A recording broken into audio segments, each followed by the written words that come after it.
Dave, do you want to get the back door? Well, I can invite everybody to come in.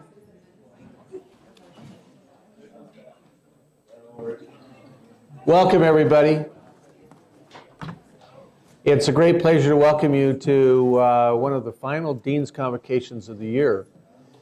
And I can see who the really successful students at the Huntsman School of Business are going to be. They're the ones that are right here today, right? You've chosen well to spend your time this hour this afternoon at this Dean's Convocation because you're in for a special treat. Our guest today is Jim Nelson, who has a fabulous experience, and his resume reads like an unbroken chain of success with one exception. He's a summa cum laude graduate of BYU. But it's been a pleasure for me to get to know Jim and his wife Karen today. And Karen is also very notable in her own right, and we could turn the podium over to you, Karen, as well. And in fact, I invite Jim to do that at any point during this presentation. Karen is the mother of 10 children, and if that's not impressive enough, is this year's California Mother of the Year. So Karen, would you stand up and receive the applause of this group?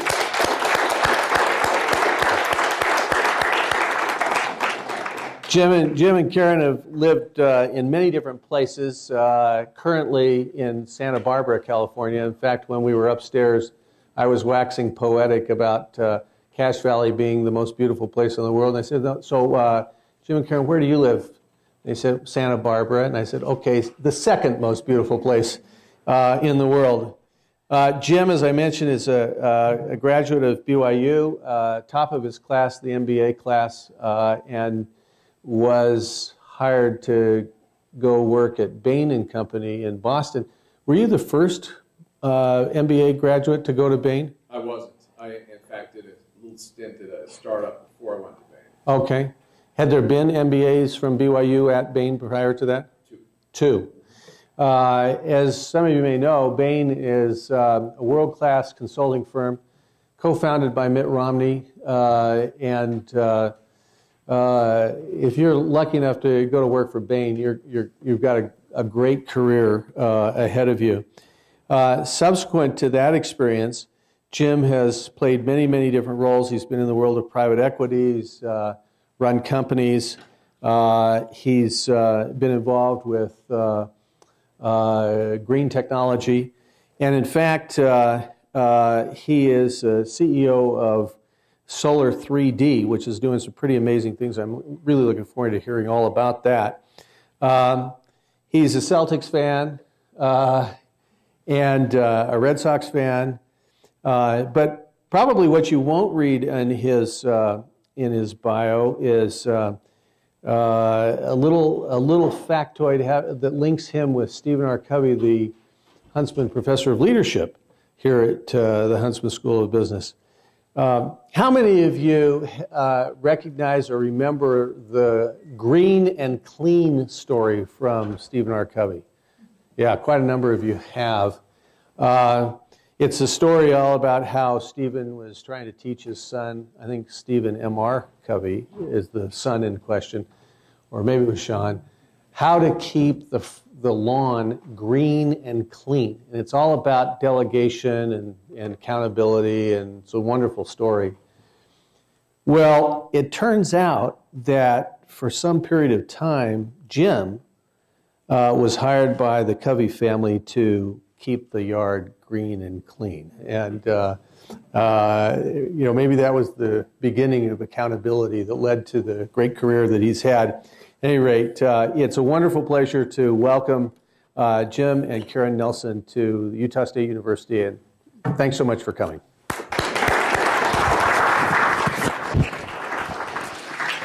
Thanks so much.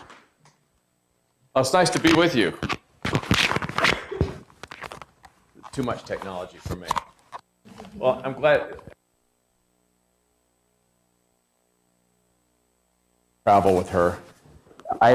One time I was speaking, I told a story about her in a group that didn't really know us. And the story was this. Well, after we had our fourth child in Boston, she wanted to get fit again, and it had been some months, and any of you who have had children or have had wives who have had children know that sometimes it's a lot of work to get back healthy after that ordeal. Well, I was talking about her process of that, where she would, she had a choice at one point. She had a choice of either just keeping on her casual exercise routine where she was running 3 times a week, a couple miles each of those times, or she could intensify it to get herself more healthy, better in shape, and so forth. And she decided that she was going to intensify it. And I explained in my talk that she began doing the 5 mile a day for 5 or 6 days a week routine, and she got in really great shape in a reasonably fast period of time. And she said, and I said that she even began to enjoy the running of 5 miles. And of course, she was sitting in the audience and nobody really knew her. But somebody behind her leaned over to her friend and said, "Now that's a sick woman." So I wanted to make sure that nobody near her says that's a sick woman. By the way, Jim offered me this pointer, this red pointer, which I don't ever use, but I figured I better confiscate it. I heard about somebody who was speaking, and everybody was just yawning about how horrible the talk was. And at the time, this is 20 years ago, and we would go and play paint gun, you know, the paintball game. And one of my friends said he was just thinking how great it would be to have a laser-guided sight on a paintball to just nail the guy right in the middle of the talk.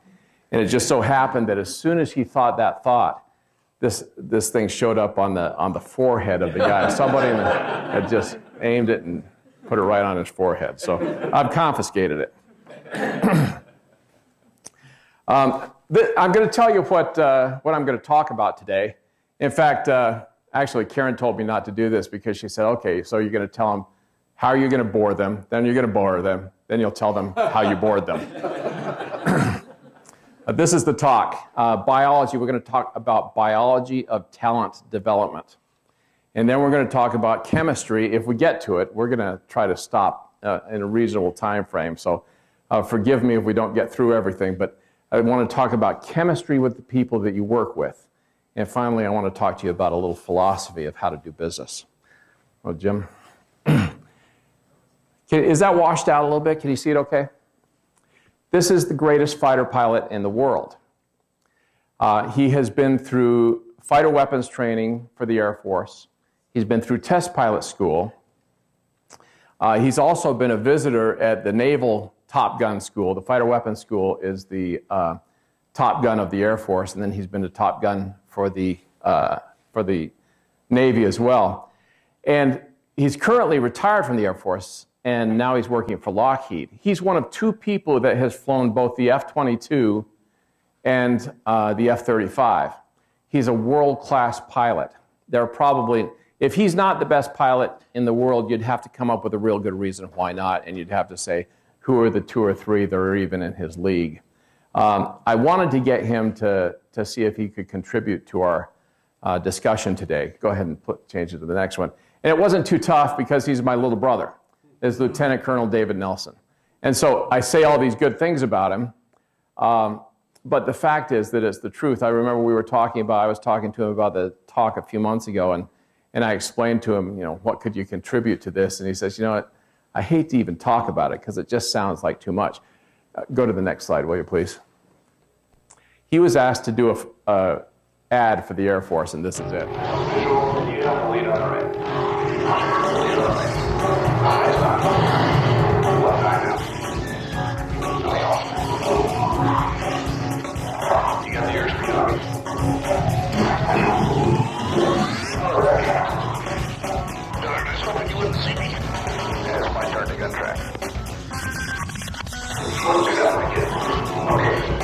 Just in case you didn't catch the number the first time.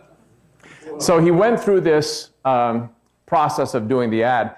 They took up a chase fighter that took pictures of them while they were going. He was flying the F-15 in this ad, and one of his really good friends was flying the F-16. And they took good video and then clipped it. And then he said, can you make up some realistic chatter, fighter chatter, while you do this? And he gave him a tape of something they made up as they watched the film.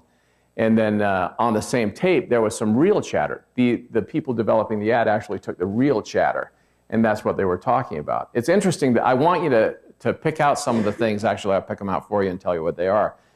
One thing, he was talking all the way. They were chatting back and forth about what they were doing.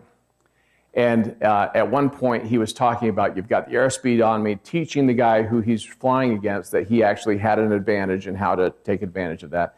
And then he says, okay, I'm switching to gun track. I see you now. There you are. He says, oh, I was hoping you weren't going to see me, Doc, which is David's call sign. And then at the end, okay, let's go do that again. That's the process that they go through, learning how to become good dog fighters, or going through basic fighter training, which is what they were talking about here. Go on to the next one, Jim. This is the F-35. This is what he's flying now. Now, the F-22 is the greatest air-to-air combat plane in the world. And there's nothing like it in the world except the one that China just developed, which is a little bit like it, and they developed it because they stole our secrets. The F-35 is the plane that's going to replace the F-16 and the F-18. It keeps all its ordnance inside, and it's a supersonic fighter, and they have 3 versions. One lands on an aircraft carrier, one lands on a regular runway, and one is a vertical landing and takeoff plane, where for the Marines, they'll have an opportunity. Actually, they need about 100 feet to take off. But if they were landing, they can literally fly forward, stop, and flutter down like a fly when you're casting a fly on the river. And so the F-35 is a remarkable plane. That's David in the lead plane there. Okay, go on to the next one. And of course, both the F-22 and the F-35 are stealth fighters, so they're difficult to see.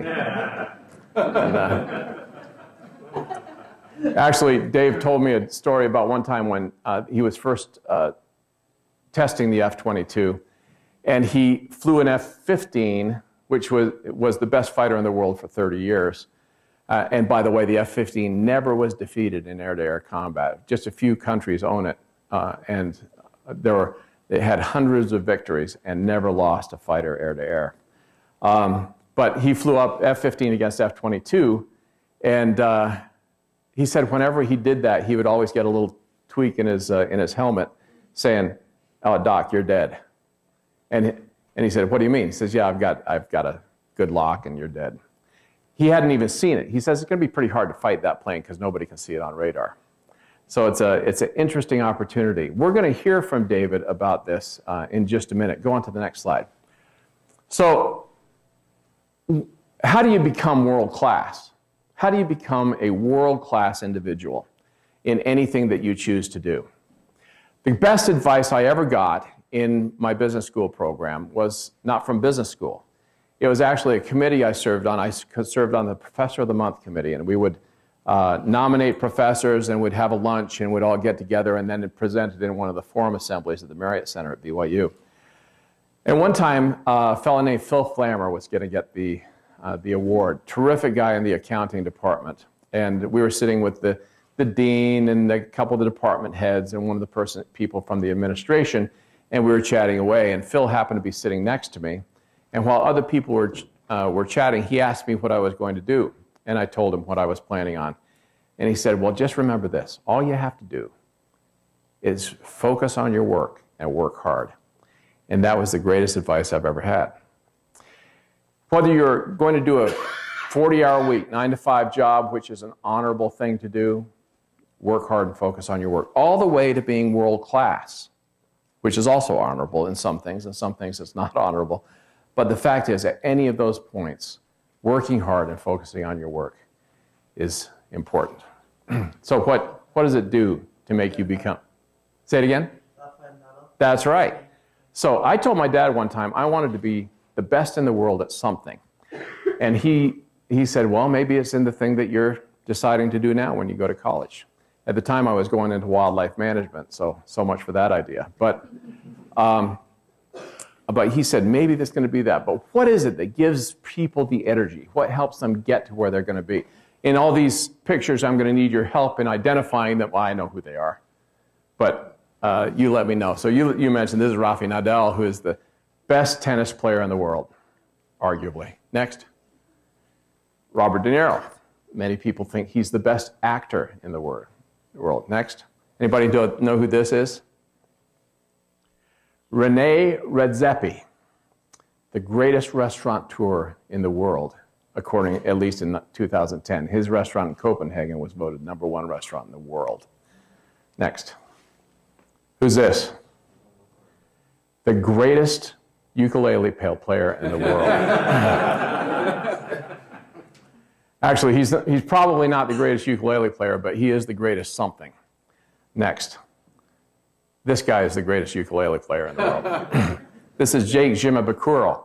I actually went to a concert of his at UCSB a few weeks ago, and it was incredible. On the ukulele, he played Queen music, and he played George Harrison tunes, and he played Hawaiian folk songs and so forth. It was unbelievable. Best in the world. What is it that gives people that? How do you get the talent? Are you born with it? No. I'm going to make an important statement here that all of you need to know. You are not born with talent. You are not born with talent. You grow it. Now, a lot of people think that they are disqualified from doing certain things because they just don't have something. Well, it's true, and we'll talk a little bit about some things that you're going to be kept from doing. You know, for example, I'm in my 50s, and I'm never going to be able to play shooting guard in the NBA. But probably at your age, there aren't a lot of opportunities that you're kept from doing right now. Okay. Who knows who this is? Oh, thank goodness. When there was that moment of quiet, I thought I was just really in a horrible place, thinking, oh, I'm a Celtics fan, and everybody hates the Celtics. Well, maybe that's true anyway, but at least some of you knew Ray Allen. Ray is famous for his discipline and for his pregame routine. Anybody know anything about his pregame routine? He goes to the gym 3 hours before anybody else and shoots by himself with one guy catching the ball and throwing it back to him. And he shoots from every part of the court. He shoots from every position beyond the three-point line. By the way, he is the greatest in the world at something. What is it? Three-point shooting. More three-pointers than anybody in history, just past Reggie Miller this year for that. And he also takes shots from all kinds of other places and from all kinds of positions of his body. The reason why he does this is so that nothing is not familiar to him when he comes into the situation. Now go on to the next one. Okay. This is my favorite quote in my presentation. He said, people say what a gift it is that I have. In fact, Mark Jackson, who is a commentator at ESPN, said, he has a great God-given gift. But Ray said, God doesn't care if I can shoot a jump shot. What I do, my routine is what I do. It's a bit OCD, but it's what got me here. Now, I'm sure God is pleased that he's developed his talent. But the fact is, God probably wouldn't care if he could hit a jump shot or hit a fastball or whatever else it is he might choose to do, as long as he developed his talent. But talent is something that is developed. Go ahead to the next. Actually, the next one too. And the way to do it is through deep practice. Okay, next. Here are the components of deep practice. Deep practice is what you do to become good at something. Deep practice is different than just plain old hard work, and there are certain components. Go ahead to the first one. The first one is to chunk it. Does anybody know what I mean when I say chunk something? It's divided into parts. And that's why this baseball bat's here. I used to love to play baseball, and I had my kids take hitting lessons from one of my friends up in Bothell, Washington. And he would take the baseball bat and give it to them and show them how to hold it. And then he'd show them how to hold it when they stood up to the plate. And then he took each component of the swing apart piece by piece. So the first thing he'd do is show how to load. Anybody here play baseball? Okay, raise your hands high. Anybody here play baseball or softball or anything? Good. Okay, so he shows first how to load, and he said, I heard him talk to another person who was training. He says, what kind of load do you use? And so everybody has a different way of loading, and loading means getting ready to have more power than you have if you swung straight from here. He says, you load it by cocking your shoulder, cocking your wrists, and moving weight back onto the leg. I can't tell you the hundreds of times that I saw my kids just do this simple move. So he'd do it time and time again. And then after that, he taught them the next part, which was moving the bat to contact the ball. So it'd show how he'd go straight to contacting the ball like that. And each of the parts of the swing, he would take apart piece by piece. It works not just for hitting, but for every other type of thing as well. It works when you figure out how to analyze a stock. It works when you start learning how to interview somebody, how to pick talent, how to figure out how to reduce costs at a company. Each of those things you can divide up into individual components. And then correct mistakes. One of the things that happens is that when you leave school, this happened to me anyway, because I felt like I had a good experience at the business school and I wanted to go out and I never wanted to make any mistakes. Embrace your mistakes, because mistakes are what makes you great. Making mistakes and correcting them is what will get you to do it right in the future. If you try to deny your mistakes, you'll be locking in habits that don't work. Next. And then repeat it. Repeat it until it becomes part of you, over and over and over again. So I listened to my son playing the same tune over and over again. And when he first started, he got all the notes right. And I would listen to it, and it hurt my ears a little bit. And then I'd say to him, well, you're getting there, you're getting there. And now, a few weeks after he started this tune, it sounds like music. And he keeps going. Next. This is very important. Working at the edge of your ability. Now let me go back to the baseball analogy. If you're hitting and you can hit a 45-mile-an-hour fastball, the first time you ever do it, it's a little daunting. And it looks like it's coming in pretty fast and you don't quite know what to do it. But as you do more, you figure out how to do it. And then you go to 55 miles, and that's 65. And now major leaguers, of course, are trying to hit people throwing the ball 95 miles an hour. You do it as you work at the edge of your ability. If you just practice against somebody who's pitching 45, you'll never be able to hit the 95-mile-an-hour fastball. And so it's the same when you go into business. If you make a presentation to your subordinates, it's a lot different than if you're making a presentation to the chairman of your company's board or to your investors.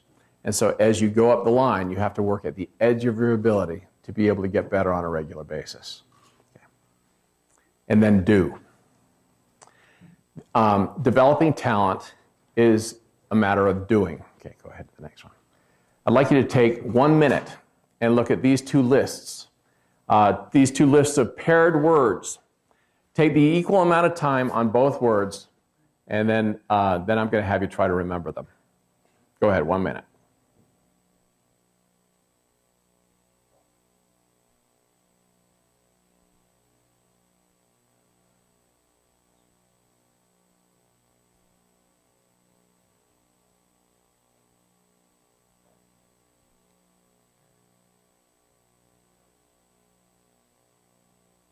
Okay, go to the next slide. Okay, turn to the guy next to you and see if you can remember the pairs of words from both lists.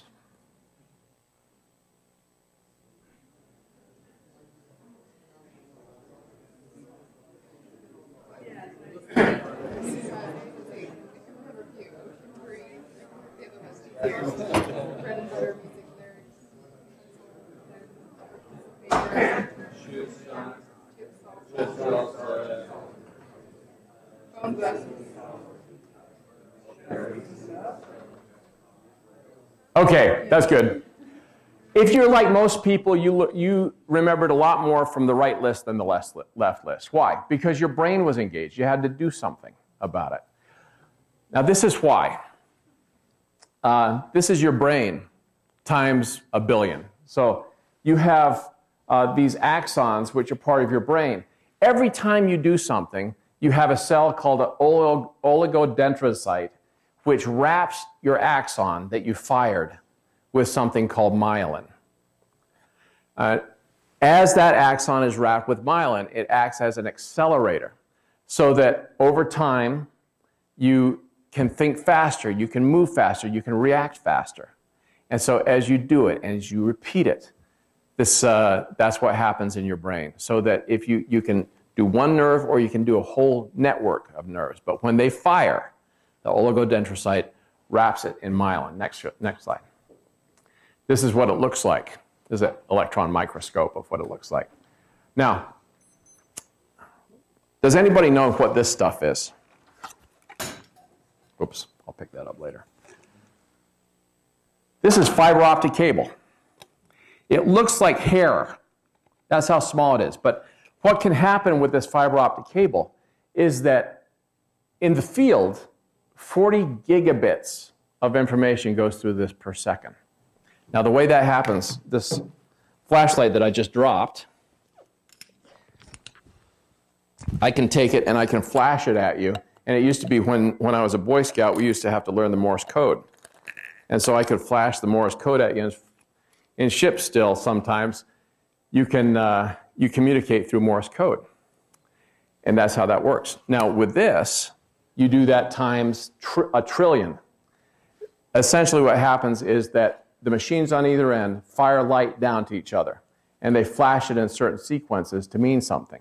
And it goes through the fiber optic cable. Now, it's 40 gigabits in the field currently, but in the lab, they have 2.5 terabits, that's 10 to the 12th, of information per second going down the line.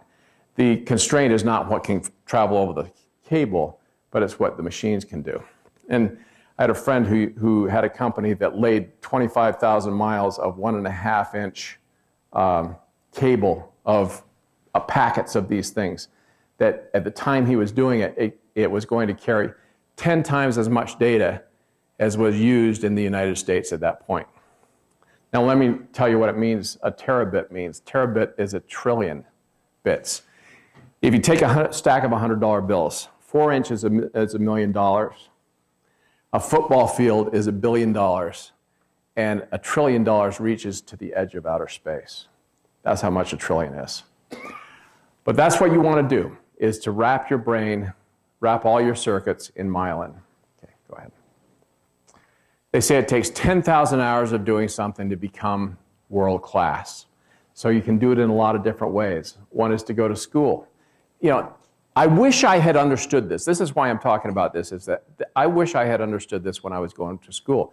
I tried to do well in school, but I'd always try to get done with my work so I could go off and play basketball or something like that, or play or go out with girls or whatever it was, instead of really focusing on my studies. I had a really good friend who's probably Doug and my mutual friend, who was a classmate of mine, and a bunch of us would be doing something and talk about what we were going to do that evening, and he would say, what you really should be doing is going and studying. And we got to the point where we said, yeah, okay.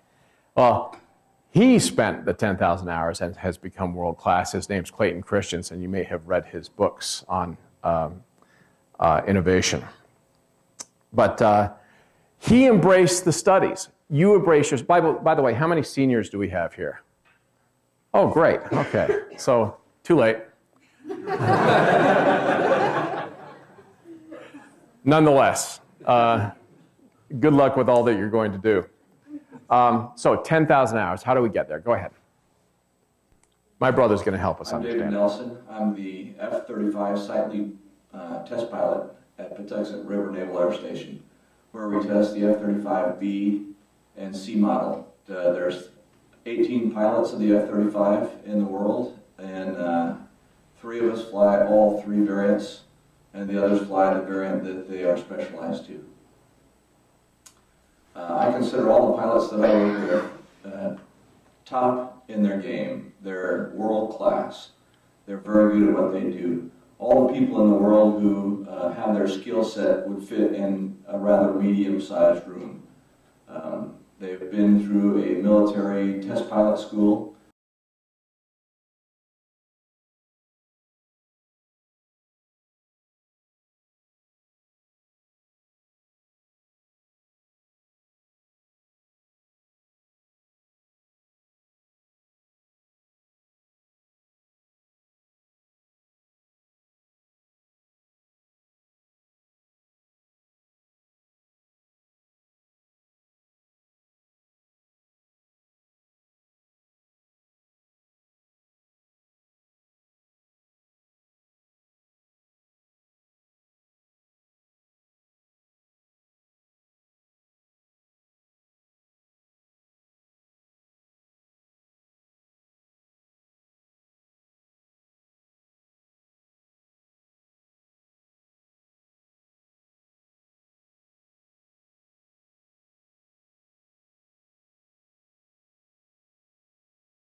career, which is really fun. And when they started out in their flying career, it would have been very presumptuous to have assumed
So you've got to have something more. Go ahead twice.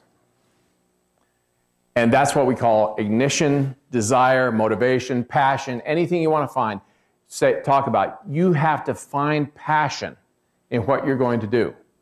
I don't care if there's a great scene in Chariots of Fire. Have any of you ever seen that movie?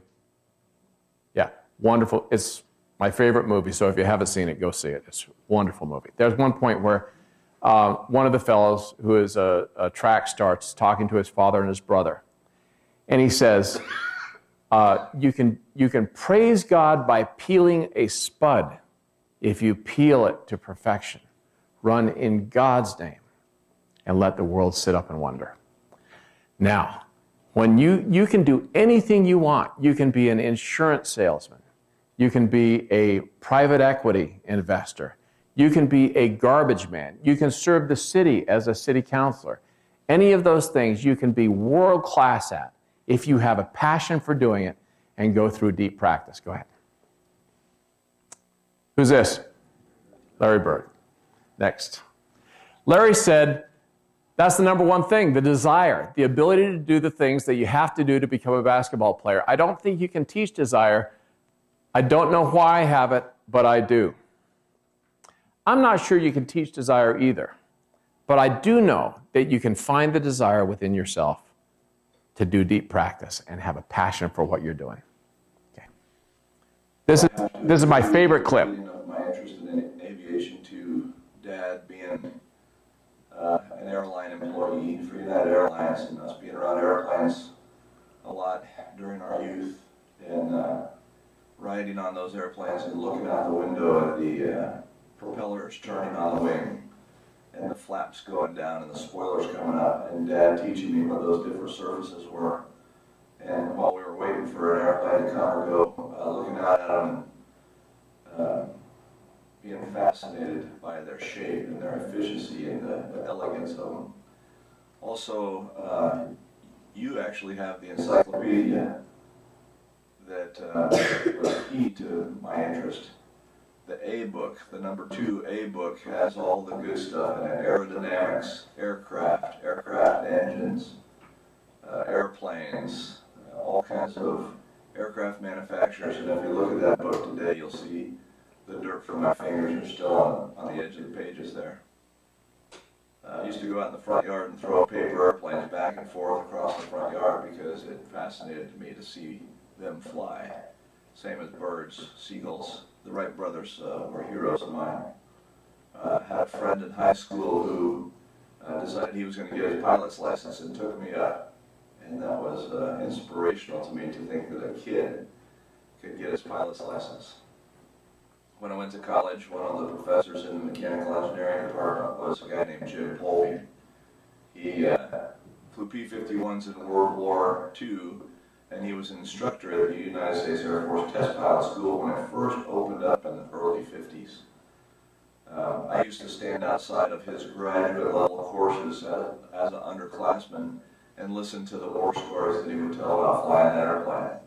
And about, the classes were on turbo machinery, so it was jet engines, and also stability and control. And I just used to stand next with my ear against his door and listen to that stuff because it was fascinating to me. And Mom and Dad had these books from Time Life. They were science books. One was on light, one was on matter, one was on time, and they got one on flight. And I looked at that flight one until the pages fell out. We still have it now, and I keep the pages tucked into the cover, but they're no longer attached to the binding. Anyway, I told Brother Polby that, came up to him one day, and I was 18 years old, and I said, someday I'm going to be a famous test pilot just like you. And he looked at me and got this big smile on his face, and he said, they'll probably ask you to cut your hair. So what did you get, from what we're talking about, what did you get out of that?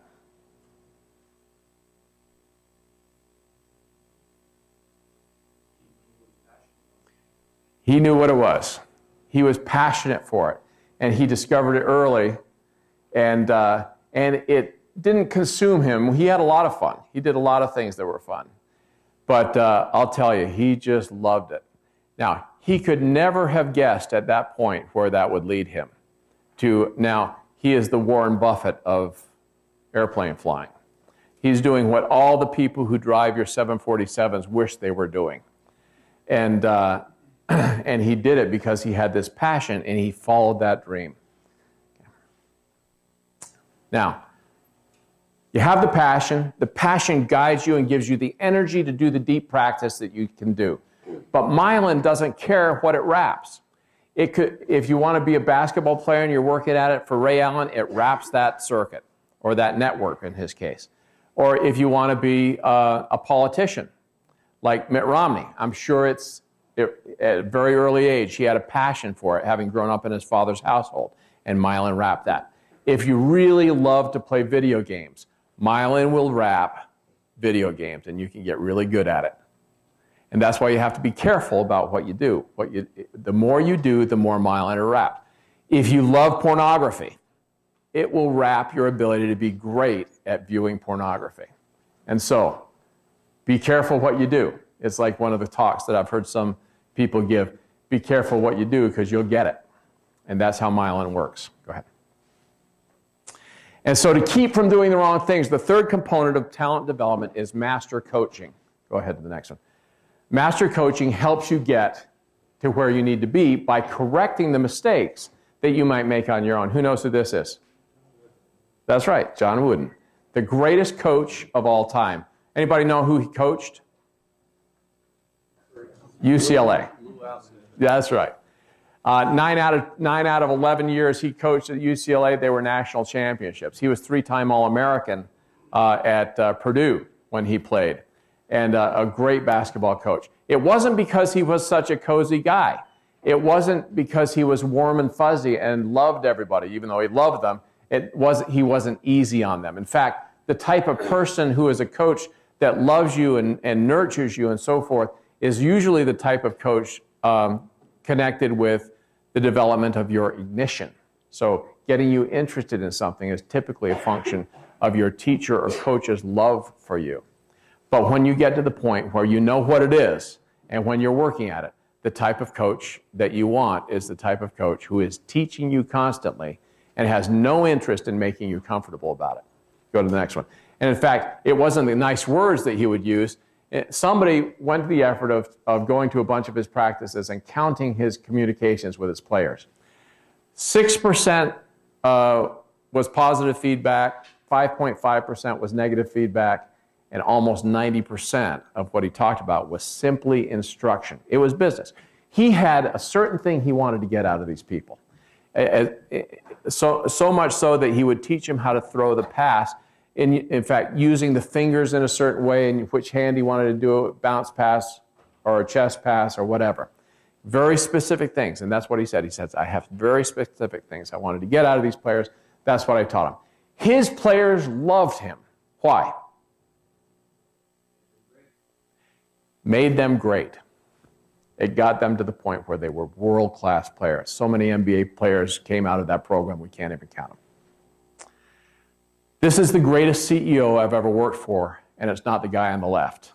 Anybody know who the guy on the right is? Bill Bain. Bill Bain. Greatest CEO I ever worked with, probably the best CEO I have ever known. Go ahead to the next. He and Pat Graham started up Bain and Company on two very simple concepts. Actually, they're simple but not easy. He had a portfolio management concept called the growth share matrix, which is famous for the name of the quadrants.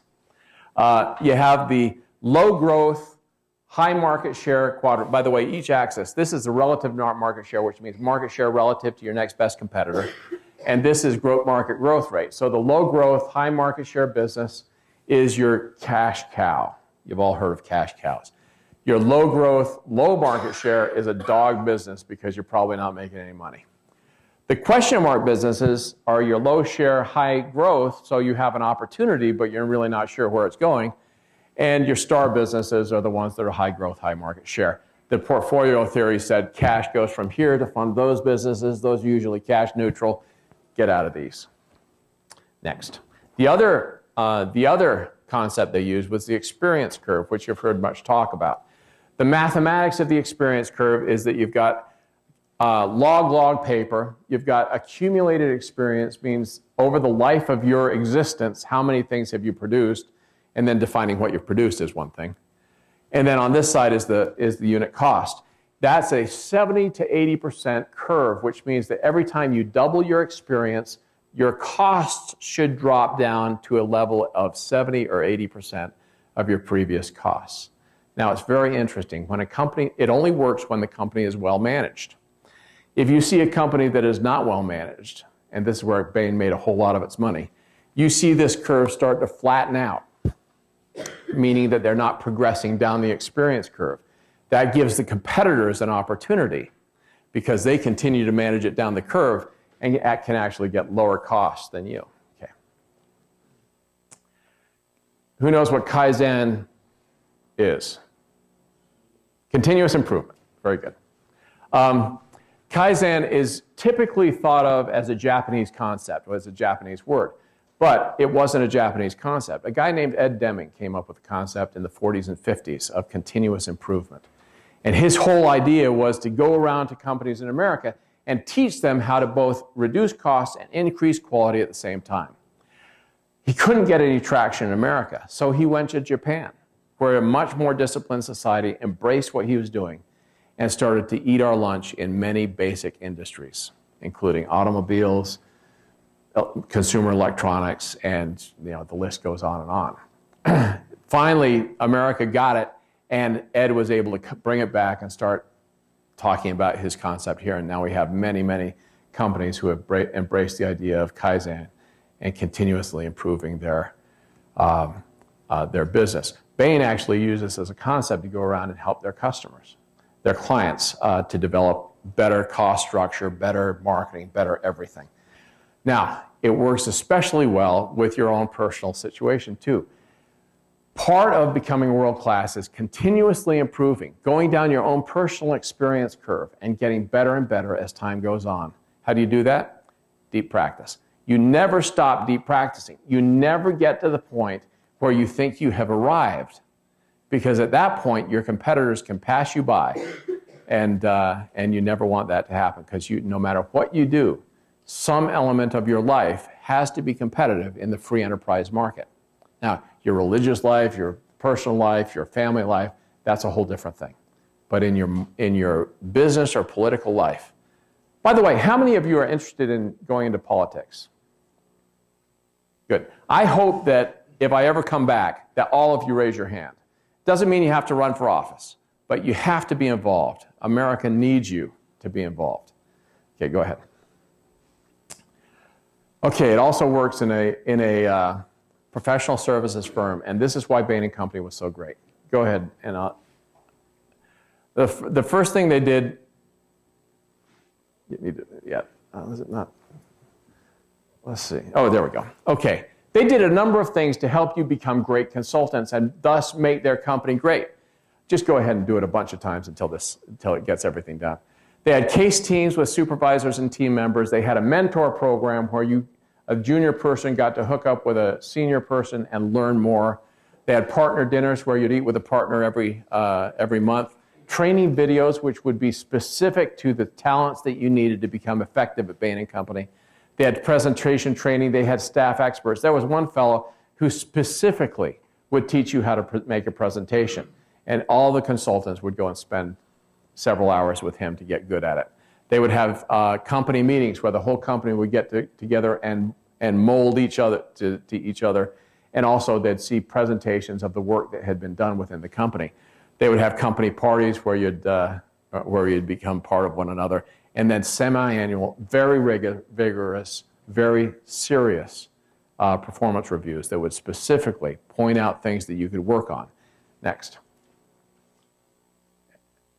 But most important at Bain & Company was that they developed a culture of feedback where people would be able to give and take feedback with it was a requirement that you could not be offended by feedback. And in fact, it got so great that people would ask specifically for feedback and how they could get better at certain parts of the game that they were playing at Bain & Company. Okay. As a result, they had a couple of great results. Their product offering at Bain was to improve the value. One company that I was involved with was Guinness when I lived in England, where when we started as consultants to Guinness, the stock price was 27 pence. And in 30 months, it went up to 516 pence. We wish we had have invested at the time. But the Guinness people were very happy with us. And actually, this actually made my career, not just at Bain, but probably after that, because Guinness had invested in a lot of diversity, trying to make a better portfolio or a scattered portfolio. And they had bought a lot of companies that had nothing to do with their core business, most of which were losing money. It was my job to go out and sell all those companies. And as a result, I got extremely interested in the whole divestiture, acquisition market. And it was about that time that Bill Bain stood up and talked about how we had added so much value to our customers over the years. In fact, go to the next slide. In fact, between the years 1980 and 2007, Bain's clients did 4 times as good as the S&P 500. But Bill stood up and said, we've added all this value to our clients. The next logical step is to do it on our own account. So we're going to start a new investment fund, and Mitt Romney's going to do it. At the time, they had just a few $1,000,000, and they had a couple of easy, crummy little deals that they did that actually made money and did okay. But that was the beginning of what is now a $20 billion investment group of Bain Capital. Okay. But much more impressive to me Obviously not more impressive to them or their companies because their real mission was to add value to their companies, but much more impressive to me was the skill development of Bain.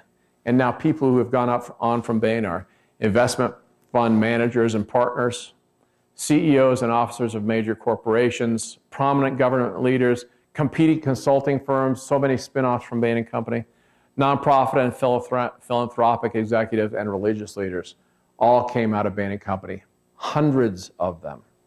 And that's just a testimony to the great Bill Bain's enduring influence.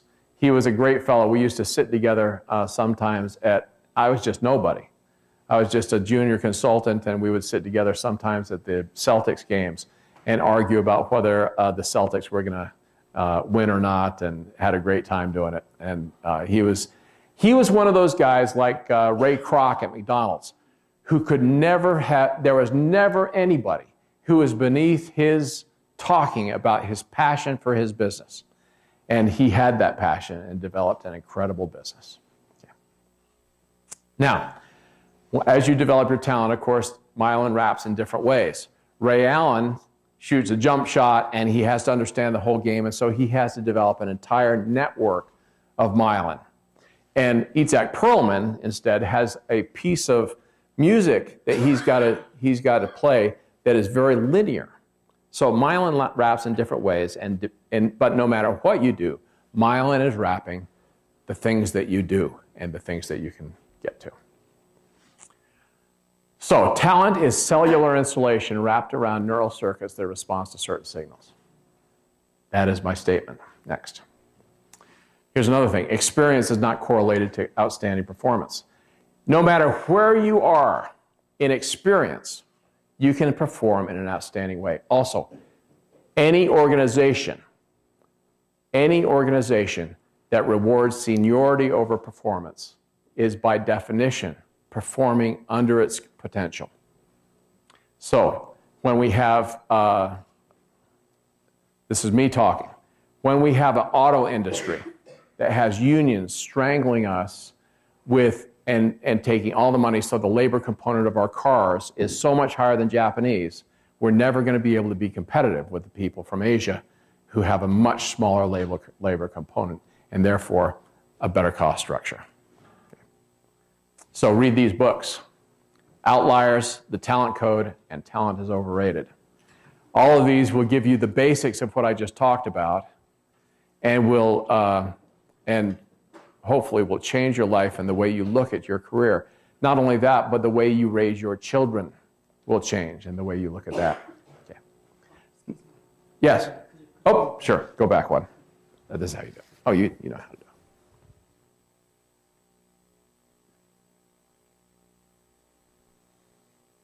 it. Okay. Everybody got those? All right. Now, this is not my wife's father. Yeah. Even though the hair is very similar. There are obviously some things that are not taken into account by the fact that I'm saying that talent is developed, not given. Some people are born special. Unless you already know that you are one of those, we're all born special, but unless you know that you are already born world class, or if you wonder if you are, you aren't. You have to develop it. Unless you already know your child is so far ahead of everybody else, forget it. They have to develop it by the wrapping of myelin. Here is one guy who was, but they autopsied his brain after he died. Well, of course, after he died. And what do you think they found? An unusual amount of myelin. That's Albert Einstein. Okay. So a lot of things I'm not taking into account. Genes, environment, right place or right time. There's a lot of luck in this, of course. Opportunities that are available. Geography, if you're born in Central Africa, it's a lot different than you're born in America for your opportunities. Economics, personality differences, politics, the time of your life is different for me than you. The time of history is different for us than it was for the farmers in the 17th century. And finally, the hand of God. But you don't have a whole lot to say about all these things other than living righteously. you don't have a lot to say about how those things work. So ignore those and wrap myelin, okay? And be patient, but with a sense of urgency. Patience means holding back from your inclination to the 7 emotions: hate, adoration, joy, anxiety, anger, grief, and fear. Who knows who said that? No, it was somebody like that. No, it was a character in a novel by James Clavell. But this is a true statement. If you have patience, you're not going to get there all at once. Be patient. If somebody's promoted ahead of you, or if you don't get as far as you want, as fast as you want, be patient. Because if you keep developing your talent and your skill, eventually everything will work out. I have a great friend named Robert Edwards, who is one of my best friends in business school, who has exceeded all of us in his success. He was an average business school student, but he has wrapped myelin now for 30 years. And he's been most successful in terms of position and accumulated wealth of all of us. And he continues to be one of the greatest guys I know. So there's a lot more to talk about, but we're done, and I want you to be able to go back to your classes. Go on to the next slide, and one more. There we go. So remember, ignition, find and keep your passion.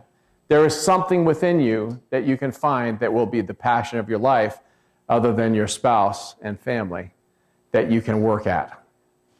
Secondly, deep practice. It's got to be compulsive in some sense of the word. It doesn't have to consume you, but in some sense it has to drive you, because there is a love relationship there. And finally, find a mentor who will help you get to your relationship, to your objectives. I can't tell you how important working for the right person is. So, in all of your endeavors, may you be successful. May the Lord bless you. Thank you for having me, and it's great to be with you.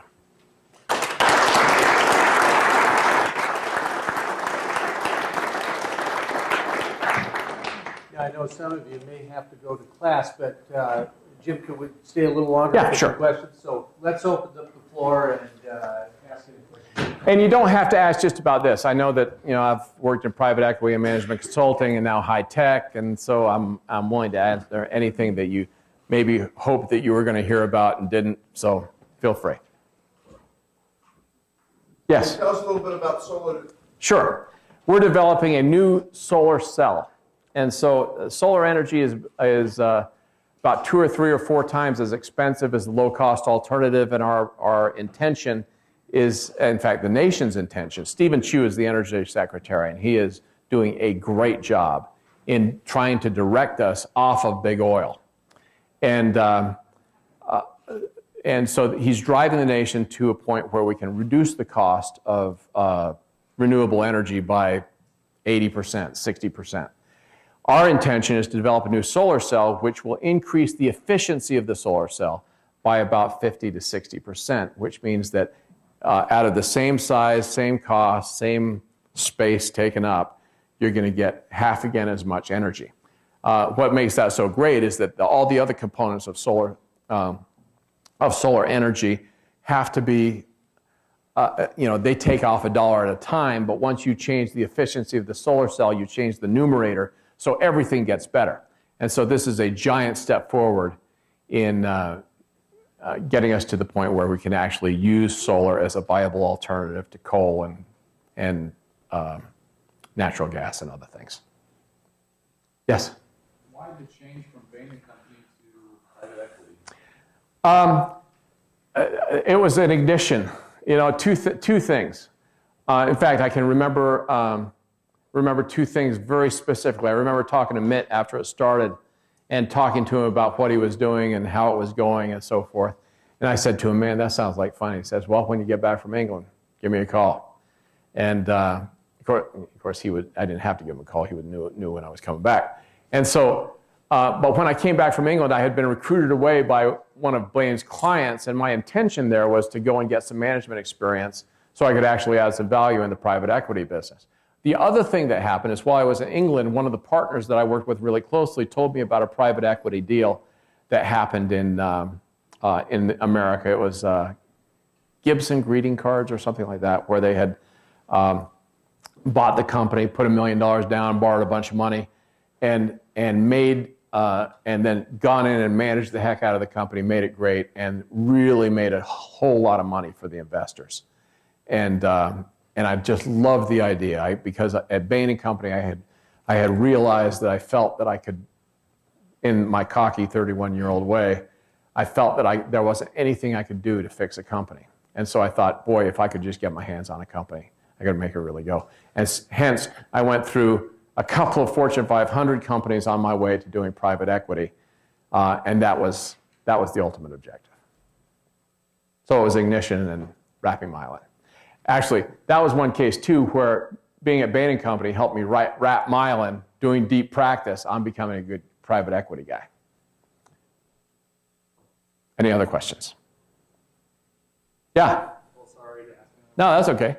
Just wondering, would you say the experience that you got at Bain and Company or another large contributor with the two Fortune 500 companies, would you say that experience was better than working for a smaller company when you're looking more for the management and learning more about creating value in a company?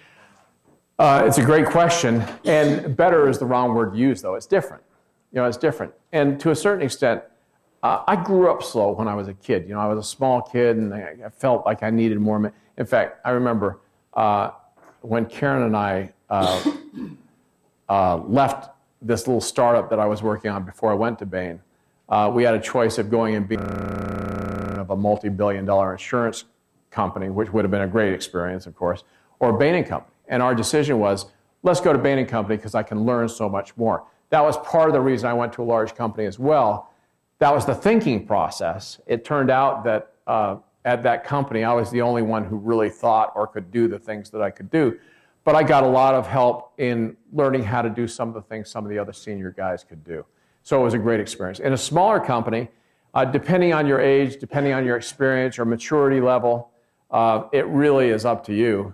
All I'm saying is that you really do need a mentor early so you can take your mistakes and turn them into real success. Yes? Let's say you go to a big company, but having trouble. What do you do? How do you help a big company like that if perhaps the people aren't so open to criticism or being fixed? That's part of the problem. Yeah, it's very difficult. It's at Guinness, for example, we were brought in by the brand new CEO, and nobody else was excited at all about having us there. And it was a battle for the first year with all the rank and file management, trying to get to the point where we could really add value. But we had a lot of backing from the chairman, and the number 2 guy got on board relatively early. And so as a result, that kind of filtered down. If you didn't have the support of senior people, you're doomed. I had that situation when I worked at the Gap to a certain extent. When I joined the Gap, Saga Corporation I worked for after Bain. They were Bain's client, and they recruited me away. Then Saga sold to Marriott, and I went to work for the Gap instead of moving back to Washington. And at the Gap, I tried to get them to be more analytical and more this and more that, but everybody seemed to want to do their seat of the pants type of management, which was extremely successful. So I didn't really have a whole lot of success in helping change them into an analytical organization, but they didn't feel like they needed it, and all is well. So it's tough if you don't have senior support. Yes?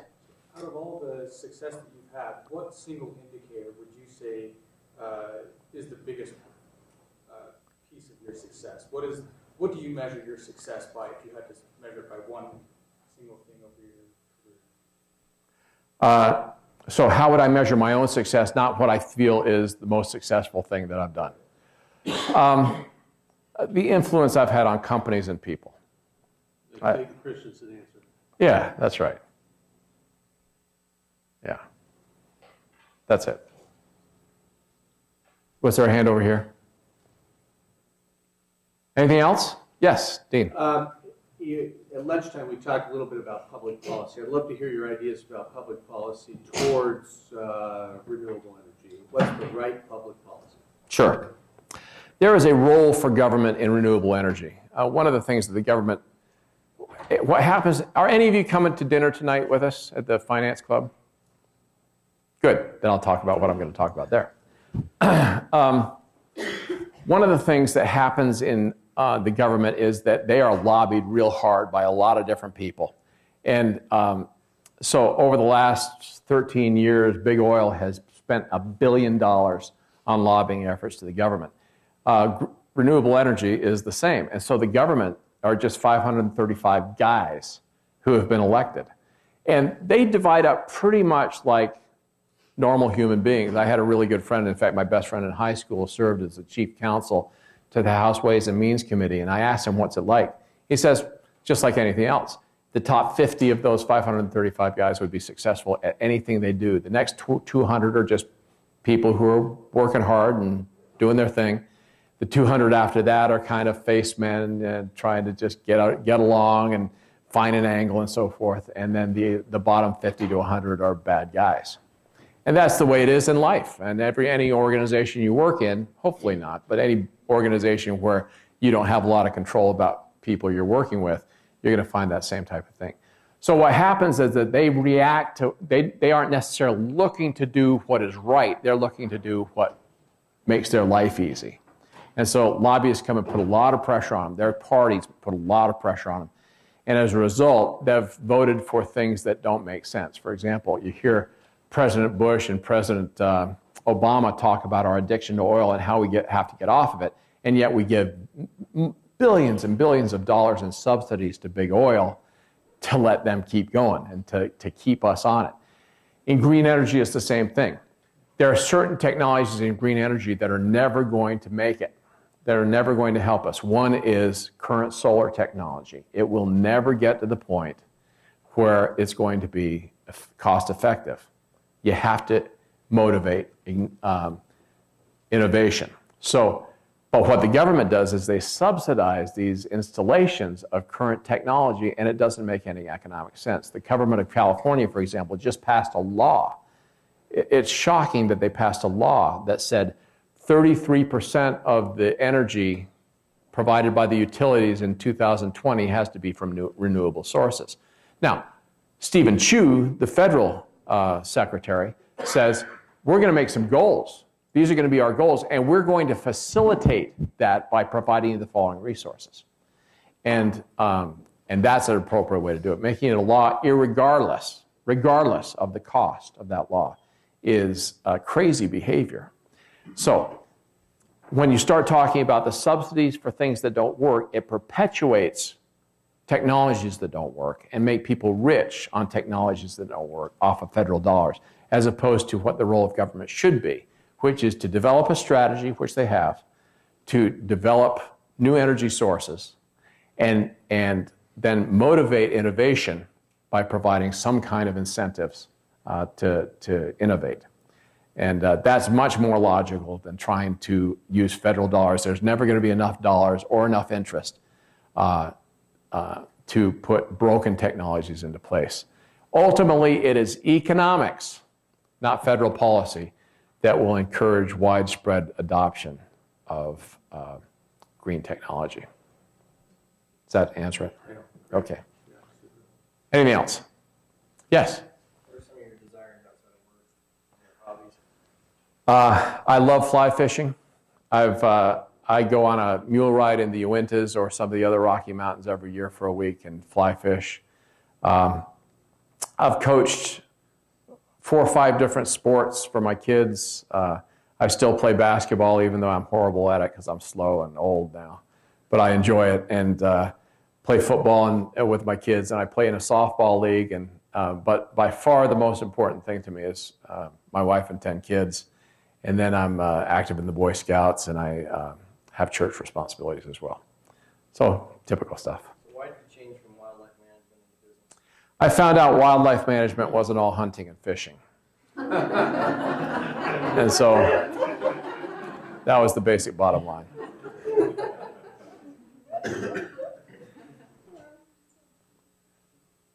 Anything else?